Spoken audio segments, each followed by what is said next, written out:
Hi everyone, it's Monday night, March 19th. The puppies are 5 weeks old and as you can see, extremely mobile. Trying to get a video clip for everybody. So there's Marley.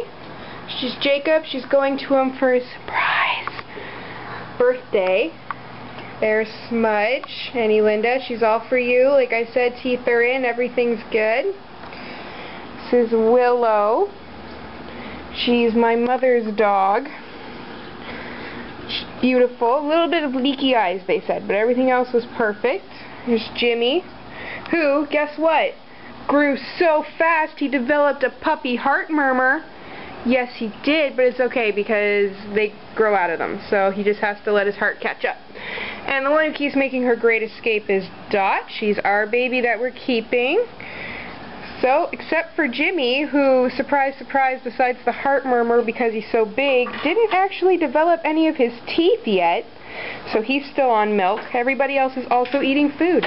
Jimmy's trying, so hopefully by the end of the weekend he will be. And, I guess Dot made her great escape, so see you guys next week.